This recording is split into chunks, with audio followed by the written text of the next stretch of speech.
Hey everybody, it's Doug here, Doug Mystic Guy on Board Game Geek. Hope you all are doing well. We're going to get ready to continue our playthrough of Dungeon Explorer, Super Dungeon Explorer, Forgotten King. It's going to be a lot of fun. The first game, the first session of this I already did, and unfortunately I made some errors that I'm going to need to cover in some detail. So I am going to want to get to that soon, but I did want to give you a glimpse of the board as it stands and what we're doing. Pretty darn cool stuff, and like I said, I'm excited about the game. It's really neat. I love cool miniatures, cool boards, things like that. I don't know if this is my favorite game in this type of genre. I mean, I got Shadows of Brimstone as well, another great game. But really, at the core, Super Dungeon Explorer was designed originally to have a more like a Descent type engine, where you have a player that's the bad guy and other players that are the good guys. The bad guy's called the console, like in a video game, because this is designed to be like a dungeon roaming video game type game. Anyway, it's a good game. I like it a lot. I'm still learning this new version of it that allows you to play in arcade mode without a console player, with the console being controlled by the game. And I noticed that other things I've seen, that there's some common mistakes being made, and I made them too, and I'm going to try and cover them. So without further ado, let's start with some of the simple ones, and we'll move onward and get into some of the more detailed ones as well. So first off, and this was true in the original game, but you're reading some new rules, you think maybe things have changed. You can only draw 3 loot cards in a turn. So I did 3 in one battle, and I did another battle same turn with the other character and drew another one. So the one that I got was the one that Princess Emerald had way up here at top, so I took that away from her. It's that simple. I just shuffled it back into the loot deck, and it may pop up again. It was a rapier, but if it doesn't, that's okay too. So that was the first of the errors that I wanted to cover. And the next one, the next one's a kind of a doozy, so I'm going to go over that. And I'm not going to change the game or go back or anything like that, but I do want to address it. Okay, so you can see our big giant mob here, and our players had moved up into range. One of the biggest things, and I did go back and read this, and frankly, not sure how I missed this in the original read-through, but I guess because I was trying to keep my memories of the original game mode and mixing it with the arcade mode. The minions in this, like this billman here, that's with this Grobbet Executioner, they don't actually, when they get formed into a gang, and a gang is when one or more of the minions are within range of each other, or the elite, they form a gang. And in that gang, they will not be attacking you. Only the elite will be attacking you. And if you look at the card, I'm going to put it on screen, you can see that what it really is. So the yellow one is if they're by themselves, and the red one is if they're in a gang. So they become much tougher when they're in a gang, and they get more range, more attacks. But the minions around them don't actually do any attacking. And consequently, when you damage the elite creature, so in this case, one of these frogmen, a House of Frog Knights, or this Grobbet Executioner, you would first damage one of the minions around them. So while you see I do have some damage on these guys, that was probably still, as I went and reviewed my previous video, that was probably still okay, because I did wipe out all of the minions around them, as well as attack and do damage to them. So I was thinking to myself, well, how does that work with area effect attacks? And I was trying to put this puzzle through my mind, and I guess it works the same way. I mean, you're going to do damage to these two, but first these minions here, these billmen, are going to take the damage instead of, or they'll be killed first before you do the damage and apply the damage to the other guys. It makes them tougher, but I don't know. I'm not sure how I feel about that as a rule. I guess it works to help speed up some of the gameplay, but when you're playing as a console, you don't have the gangs, etc. So they're just attacking you individually, and that's kind of the way it seems like it would feel to me as the right way to do it. But this is the way that the arcade mode plays, and since I haven't played it out, I'm sure that that Ninja Division did tons of playtesting along with Soda Pop. Did all the playtesting for it. I'm sure it works the way it's supposed to. Okay, so that is that. Now, the other thing I wanted to talk about was the cards themselves, and this actually isn't an error. This is actually, I was reading some feedback, and I realized I could probably help clarify some things for some people, so I want to make sure to do that. So, when you're looking at these cards, you notice they're very different than the cards that you would play if you had a console player. For example, I'm going to use this Forgotten King card here. You see it says Super on it, and I'll actually flip through it. You see this Booty Biter as an 8-bit, and you're going to also see the Start guys and the 16-bit guys. And people were asking, well, you shouldn't have the 16-bit guys out immediately, and the original Spawn, everything, but when you're playing in the arcade mode, you don't have any differences between the Super and the 8-bit and the 16-bit creatures, nor the Start ones. The reason being is because of the ganging aspect, the way they gang up. And I don't even know if is ganging even a word. I don't know. But anyway, that's why this is different. So instead of saying, yeah, we do have this Grobbit Executioner, he would normally have been a 16-bit monster, elite monster. It does come out in the initial Spawn because they have to form a gang to be truly effective and dangerous to the players. So, we have this guy here, and these guys, these House of Frog Knights. They're only going to be dangerous if they're surrounded by other minions that boost them up, or each other, I guess, because they're all from the same spawn. So that's how they become challenging for the players. And without that, they won't be. So again, there's no 8-bit, 16-bit, or Super in the arcade mode that applies, as far as I can tell. And I've read through it a couple times since the first video, so I had this right. In fact, I apologize. It's one of the reasons this video has taken longer to get done. I wanted to have a better idea of where I was making some errors and things of that nature. Outside of that, those were the errors that were made, and the end result is that the board still would look much the way it is. And I probably could have kept playing it the way I was, and I would have had fun with it, but I would have been wrong. So anyway, for example, this turn our Huntress isn't going to get to go, but these folks are. So I'm going to make sure that I use the gang rules correctly. So for example, this billman here is going to be connected to this one in a gang, and these two here will be connected to this one in a gang, and so on and so forth. And we're going to play that out and see how it goes.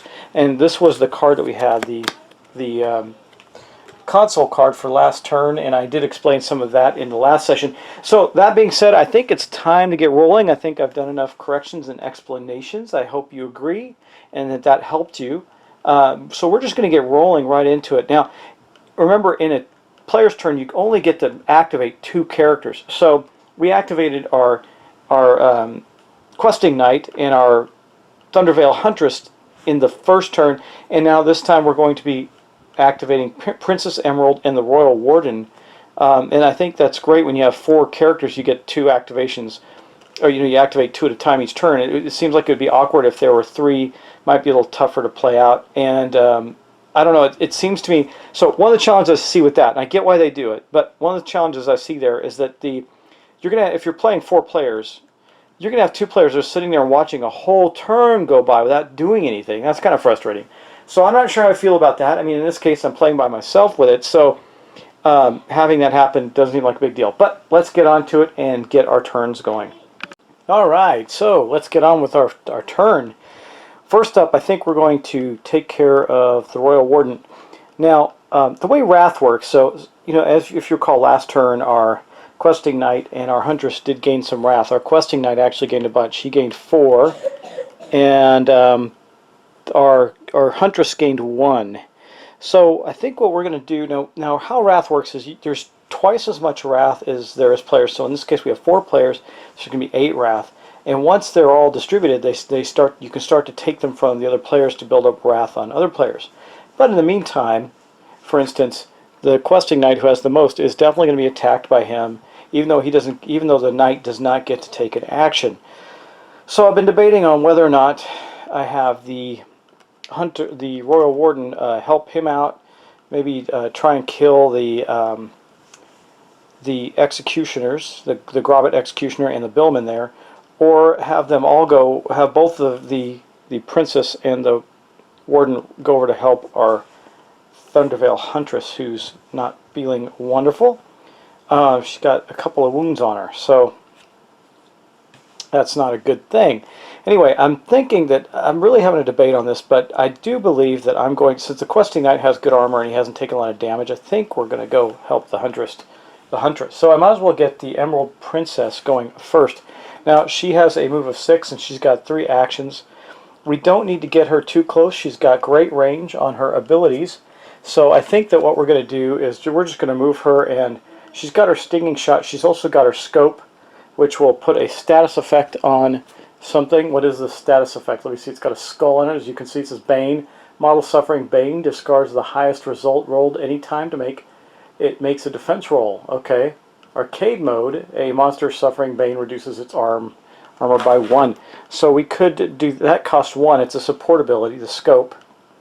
It would cost 1 of her actions, and then her other stinging shot is 2 actions.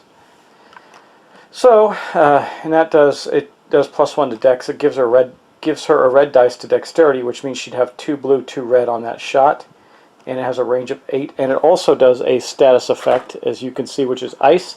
Models suffering from ice may not use unique actions. That might be useful. So, I think what we're going to do is she's going to go 1, 2, 3, 4.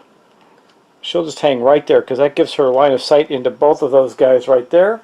And she is going to first, I think, so it's Dex versus Dex. The beastie, well, how does that work? Let me think here.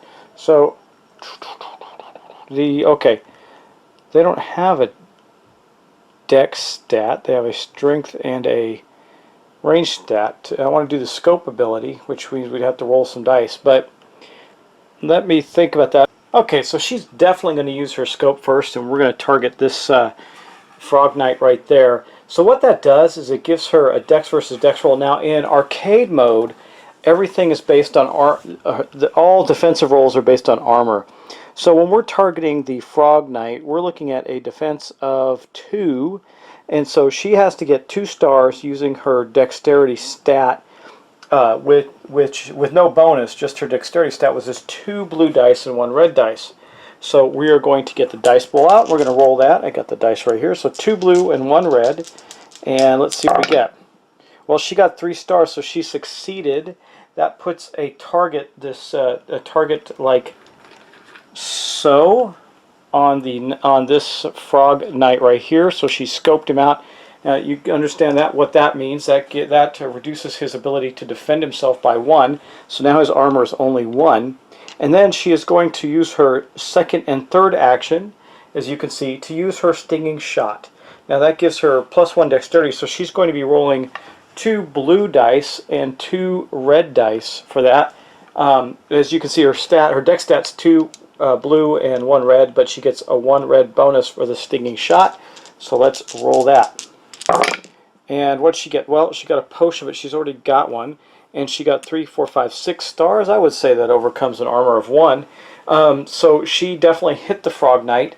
So she's going to do 1 point of damage. Now, again, being that this is the arcade mode, what happens is one of the billmen takes the damage, the one that's defending her, this Frog Knight, and is killed, and that goes back to the card for the Frog Knights there. Actually, it'll go back on the Executioner card. So, actually, the billmen are not in the gang with the Frog Knight.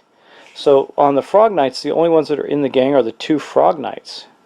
So, we're not actually... So, all these billmen here are actually defending nobody, I guess. They're not actually... how's that work? Well, okay, so we have 2 gangs here. Again, I got to tell you guys, I don't know if I like this or not yet. I'm spending more time in the book trying to figure this stuff out than I am playing the game. I'm just telling you that right now. There's long pauses in between my takes. So, as I look at this, the Grobbit Executioner and the Billmen make up the Executioner's arcade gang, and the House of Frog and the Frog Knights, so it's 2 Frog Knights. So I have to assume that if I hit this Frog Knight here, I'm actually going to do one of the Frog Knights damage. So, because if they're in a gang, I don't know that even though they're, so here's the confusion. I'm going to go look again, and this will be my 5th time in the book since I took the last take. the 2 Frog Knights and the 4 Billmen that are on there are part of the Bramble Knight group, but they're not part of the gang, so I don't think they can gang together based on the rules, but I'm going to check it out again. Let me check and we'll see. So, you know, in fairness to the game, I guess I should have tried to place these Billmen around the Knight here, but they, you know, they got to be placed with near the spawn point with as close as they can. So, I don't know, guys. Bottom line is that the Frog Knights are elites, but they're going to be solo because they can't really form a, well, I guess they can form a gang with each other. I guess I'm still unsure on this, guys. I mean, if they're part of this Bramble Knight thing, can they bond with anything in the Bramble Knight thing? I don't know. I really don't know. I've been looking in the book. It doesn't really say. It just says how to form a gang, and they form a gang, and this is the gang that's shown on the card. So I have to go with the Frog Knights. Really, just gang with each other. It gives them the extra stat, but it doesn't give them a bonded creature. So I'm going to say, I mean, I don't really know any other way to do this, guys, because it doesn't make a ton of sense to me. And I'm going to keep looking, but I'm going to place a second wound on the, well, how many wounds do the Frog Knight take? So that would kill this Frog Knight here. Because they take 2 wounds. He's already got 1 wound on him. So we're going to take the status effect off. We'll remove the wound tokens. We'll say we killed that knight. Yippee, princess. That is awesome. That's going to give us an elite draw, which is going to be a treasure instead of a loot card. And that was her full actions. That was everything she could do. So next up we go to the Royal Warden, and I do believe that the Royal Warden he's got a lot of shots at the crossbow. We probably could kill a lot of things. Let me see. He's got 6 movement as well. So I think what we're going to do with him, I think I had him right here. I think we're going to go 1, 2, 3, 4, 5, and 6.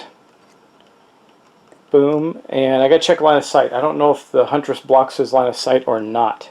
What I do need to make sure to do is, you can see that destroying an elite or a minion adds a wrath, to our sweet little princess. So I have to get a wrath token out. I'm looking for 1, and I'll do that off camera since they're mixed into a ton of other tokens. And what we are going to do though is we're going to get line of sight on to, I guess he's going to shoot the other Frog Knight with his crossbow. So he's got 3 actions. His crossbow, he could do as a Arrest Warrant, which does a pull ability and could pull the Frog Knight out of there. And so basically other figures do not block line of sight. We could also do this powerful, he's got some powerful abilities, so we could do this Tax Collector. It says +1 strength. We're not going to do that. That's a melee attack. So we would do we could do the Arrest Warrant or the crossbow. The crossbow's going to give him 3 blue dice against the Frog Knight, and we could end up taking 3 full shots against that Frog Knight and possibly kill it. So I do believe that's what we're going to do, and he's got his Deadly Dirk, and that does give him +1 dexterity. So I don't know if we have to use that as a melee weapon or not, but I guess if something gives you +1 to dex, I'm going to say it's a dagger, so I'm going to say it's melee. It doesn't say whether it is or not, but I'm going to say it is. So we're going to use our crossbow. So we're going to be able to take 3 shots at it. He's got a range of 6, so he's got plenty of range to shoot the Frog Knight, and he's going to be rolling 3 blue dice, 2 for his dexterity and 1 for the ability. Okay, so now let's roll for that. We've got 3 blue dice. He got a 4, so that's going to overcome the Frog Knight's armor of 2, and that's going to do another point of damage. So actually that's going to kill the Frog Knight because it already had 1 point of damage on it as well. And that is going to die. We're going to end up putting another a Wrath token on the Warden, and then we got 2 more actions to do with the Warden. So sadly, the Warden does not have line of sight on the spawn point, but we do have line of sight. I mean we do have to kill the Billmen, I guess. It says we don't attack them. Now they are bonded together, so they still have their abilities, but yeah, okay, so his second shot, he's going to shoot one of the Billmen. Again, he's going to get 3 blue dice. Wow, he just got a heart, and he doesn't have any damage on him, so that didn't help him. And yeah, it doesn't heal him at all, so a heart pops out.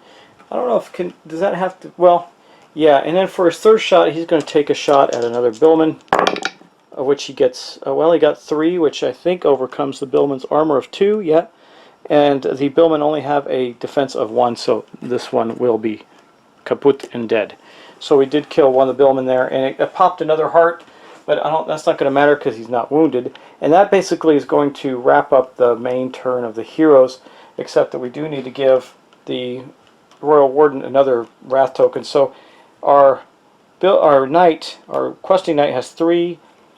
Huntress has 1, so that's 4, 5, 6. So this is the 7th Wrath token, and that's going on the Royal Warden. So one more is our maximum, and then we have to start exchanging which ones go where.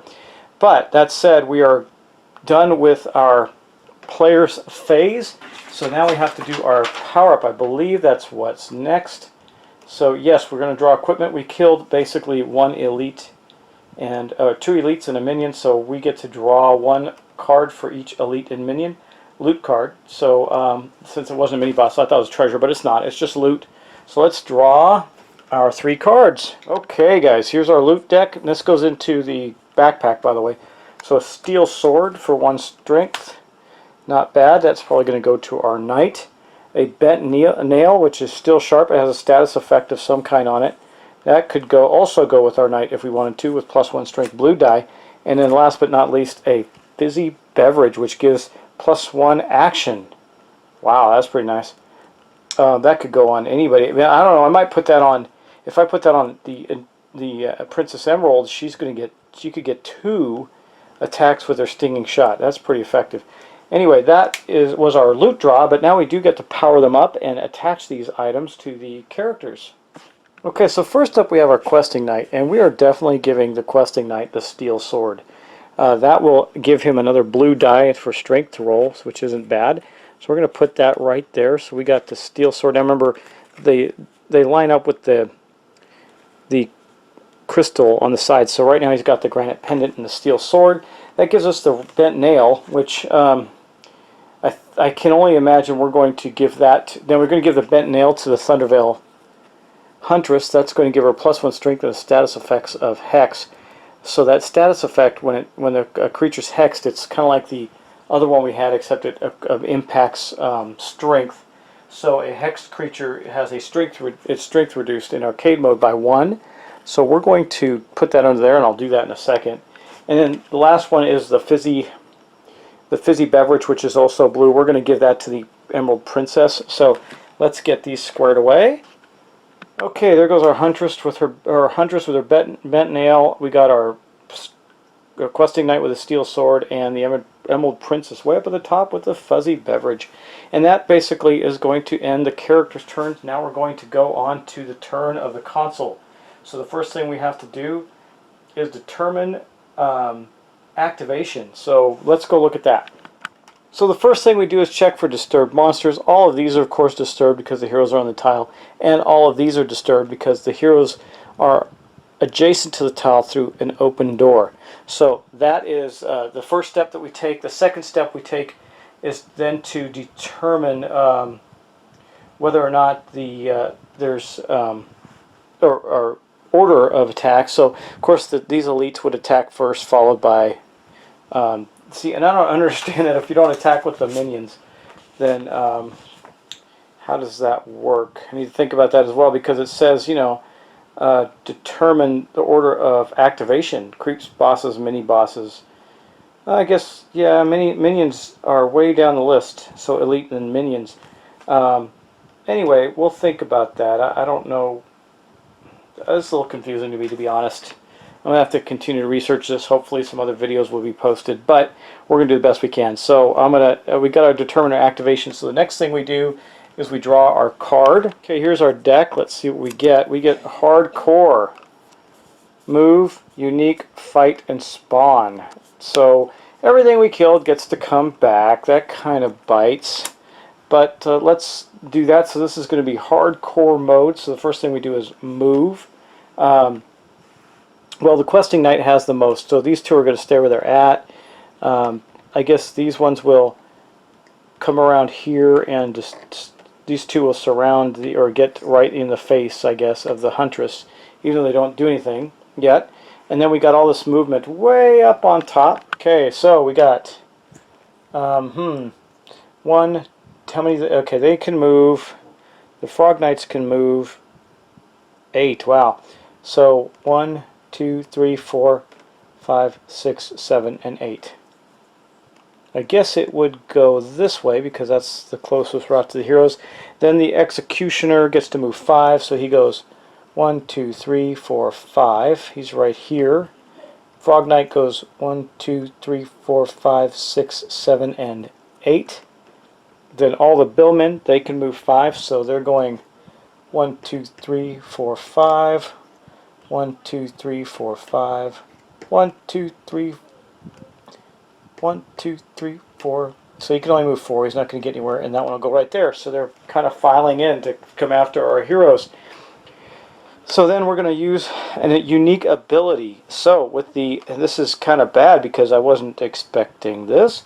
Anyway, we don't have the Frog Knights. This is the order we do it in. So we don't have the Frog Knights to contend with their special ability, and the Billmen don't really. They don't have a special ability in and of themselves. But the Grobbit Executioner does. As you can see, that he has Death Sentence, which is a support ability that gains the Executioner's +1 action. Whew, so that means that he's going to have 2 actions. It's going to give him 2 attacks basically at a strength of 4. So that's pretty bad. We're going to have to roll some defense rolls. Now the only one that's going to be attacked this turn in this way is going to be our Questing Knight. Okay, so the Grobbit Executioner, he's got a strength of 4, and our Questing Knight has an armor of 2 blue and 1 red, but also has a 3rd blue dice from the granite pendant that he's got. So he's going to be rolling 3 blue dice and a red to try and avoid the Grobbit Executioner's attack. It's got a Billman next to him, so it will get 4. Strength of 4, and I do need to look up massive damage as well again. So before I roll the dice, I am going to look that up just to be sure I know what it is. I feel like I have to do this every 30 seconds. So if you're ever wondering, if you're looking for an ability like it says massive damage on the front of the Executioner, it is described on the back of the card. So what massive damage does is if it actually hits and inflicts 1 damage, it inflicts 2. And our Questing Knight only has 1. So we are going to take massive damage in this attack, but we get lots of defense, so we got to beat a 4. Let's see if we can do it. Well, we didn't. We beat a 3, so we took a hit. And this is not an offensive roll, so he took 2 more points of damage. That puts him at 3 of 5. That's kind of dangerous. I mean, if he gets hit again like that, then we are out of luck. But the Princess Emerald does have the Hunter's Rations, which is a heal ability. It's what they call yet another different kind of ability called an emergency potion. It grants the model a single-use potion support action that may be used during the console's turn. So we may have to use that. In fact, I'm debating on whether I use it now. It does a heal too, so it will heal 2 points and grants Surefoot to the Questing Knight. We may have to do that, and I think that's the way it works, the way I understand it. So let's see if this is on the back of the card. Heal X, a model affected by heal may remove a number of wound tokens. Yeah, so that's what it does. I think we're going to do that. We're going to use her special ability. We're going to pop one of her potions, and in doing so, we're going to remove 2 of the 3 hits on the knight, just in case he gets hit again. We don't want him to die. And then we're going to roll again. And he did get hit again, so he actually took those 2 points back. He failed to defend both times against the Grobbit Executioner, but he's still alive, and that is going to actually be the end of the turns for the enemies. The little Billmen don't actually attack anything, but that doesn't mean that was the unique ability. So, well, actually, I take it back, guys. That was silly. The Executioner got, no, it says they get the death sentence. They gain an extra action, and they get, so that was correct. But now they're going to do a regular fight action, so we still have the Bramble Knight at risk, and then we're going to spawn. So the Bramble Knight now he's just taking a normal fight action, which means that it won't do massive damage. So it could almost kill him, won't quite kill him. Let's hope he can defend against it for a change. And he did not, so he took a 4th point of damage out of 5. So our questing knight is in trouble. He's hurt pretty badly. The Grobit Executioner is walloped on him that turn. That's not very good. And then, of course, we must spawn. So, since both of the Grobit Executioners are out, we're not going to spawn them, but we do have to spawn our Frog Knights back, and they are going to spawn somewhere near the spawn point. So let's go look at that. Oh, we're on it. Okay, good. So we're going to spawn, I guess we'll spawn one here, and we'll spawn one here. That's too far away from there, right there. And then, of course, we have one more Billman. I think the right thing to do would be, well, yeah, it could spawn right here, granting some more protection to the Grobit Executioner. So, the questing knight I could have popped. He also has one of those green potions. I probably should have done that on that last roll just to see if we could give him another red armor die. But we didn't do that, so I'm going to leave it alone for now. Hopefully he'll be able to heal soon, or get something that can heal him up. And I think there's a basic action that allows you to do that as well. He may have to use one of his actions for that purpose to recover, and I think you can. I got to look up the basic actions. But anyway, guys, that actually ends the turn for the console.